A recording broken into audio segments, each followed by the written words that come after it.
Remember that outfit that got hung up in the hands of all the beer went.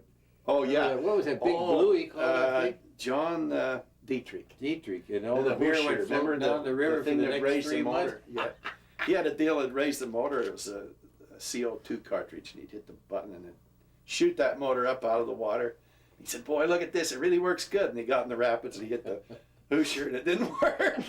Tore the motor off. He filled it. He said he didn't want to have a leak, so he filled the boat with foam. Yeah, Remember? yeah, but it wouldn't flex when it went over the rapids, and it broke the rubber part. What? But What are we he waiting lost for? When something are we like- gonna take one? Okay. Yeah, haven't you got a clapper or something to start this? Clapper. You know, Okay. take one, scene 5. Don't Okay. say clapper on it. Take 47. I had it. Who said clap? I got it. I've had it. Okay, so who is Georgie White, and why did you guys want to come to her 80th birthday party? Or who? Well, I met her in 1954 at Lava Falls. There was a big calamity because she brought all 3 boats in and hit the beach, and a lady jumped out in this leopard skin bathing suit and ran up the beach to look at the rapids. I couldn't believe it. I thought, nobody runs a river like that. I had a little 18-foot seaplane tender and went over and talked to Georgie, and I said, "Georgie, are you really the woman of the river?" And she slugged me. She says, "Are you a hatch?" And I said, "Yeah." And she said, "How many damned hatches are there?" I said, "I'm number 5 of 5 boys. We're all river runners." And she said, "Well, wait for me. I'm going to run the rapid, and then I can help you in that little boat." And I said, "Wait a minute. Hatch?" "Yeah, that's me." I got in my boat and I ran it first and waited for her. Then she came by in the big rig and went down below. But that was my first experience meeting Georgie, and She we've was loved her sexy, ever though. since. She was sexy. Oh, younger too. Yeah. Remember the time she was in the room in Salt Lake City? Yes. Had the meeting? The guys locked me in the room with her. And she really loved Fred. I should be locked in the room with her now when she's 80. That'd be more like it. have a better chance. But She was quite attractive in those days, and really, Yes. she was the big woman of the river. And the thing I liked about Georgie, and a lot of people probably don't, was that she always said what she thought and was honest. I know one time she was on TV and I just held my breath. I thought, if they ask her what she thinks of their crew or what they look like, she'll tell them, and they look kind of flaky. I always admired her for that too, because Yeah. I so seldom I'm able to speak my mind that I admired somebody that could speak their mind out. And she let you know. And she let you know just where you stood. Yeah. But she's done more for advertising the river and helping the river, and she's been a great.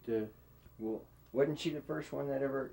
Who was the first one that ever put a motor on a pontoon boat? I thought Ted Hatch.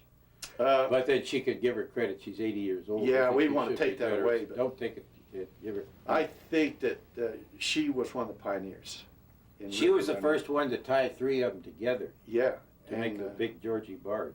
That's right. And we've got men today who would refuse that assignment if I said, take 3 boats, tie them together, and run them down Grand Canyon. Some of the men would say, "Oh, I don't know." Well, this woman can do it. And she thinks she's equal to men. She was a Maybe pioneer. she is. She was She's a pioneer. been great. No question about that. She was a pioneer. Yeah. I came into land one time at Marble Canyon, 6 a.m. in the morning. I'd flown in from Vernal because the guys needed some more motors. We and I always lined needed up. motors. Yeah, we always.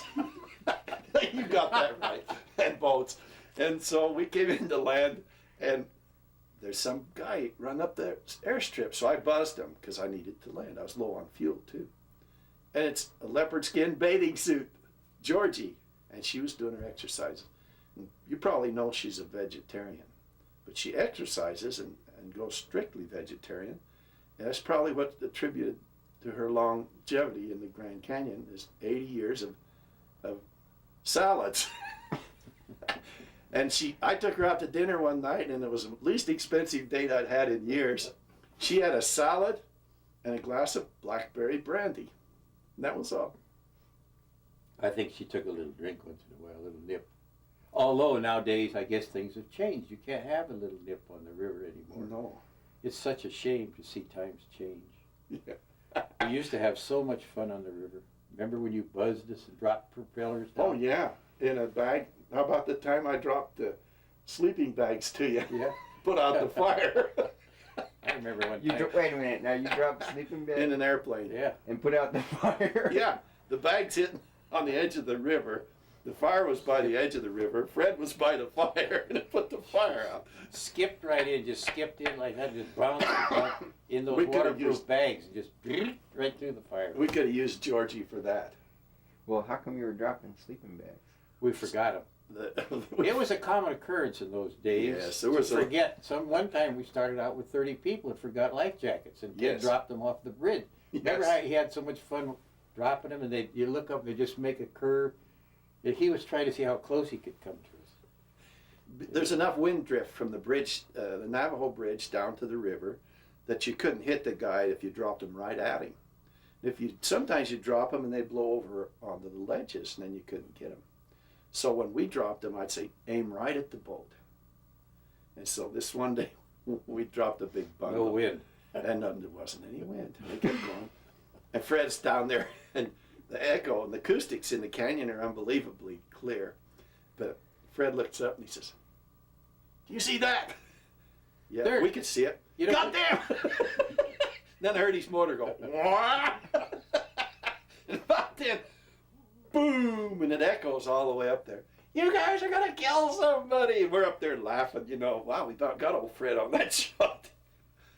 Yeah, these are the days that were so much fun in the river, but they've changed. Yeah. We don't want to take too much time Don't with it, or they're too much of their film. They're probably limited in the amount of film. No, they have. bullshit. And they, you got, You know, they want to get some important people to Yes. really remember these old stories.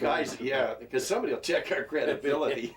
About Georgie, but I've been trying to think of stories about Georgie, and I remember a time or two she's tipped over, but she never seemed to worry about it. That was a nice thing about her. She was very cool. Oh, yeah. Her little boats would tip over. The big one, you couldn't tip it over. Well, and then that time she ran Crystal, and some guys were washed right off the side of the boat, down in the river. And I said, "Georgie, did you get them all?" And she said, "Yeah, we had to chase them quite a ways." She says, "They just don't build them like they used to. Sometimes they hang on better than those guys were almost down There's as one thing ankle you could say or about down to Georgie, though. She was Pete's. different than everybody else. Yeah. She was out Very in much front, so. I think. Out in front with serving gourmet meals, and out in front. Oh God, don't strike me. How about she leads the hikes? Yep. She's out in front of everybody. That's why she was thin and Ran the slim. boat all day, ran the hikes all afternoon. Well,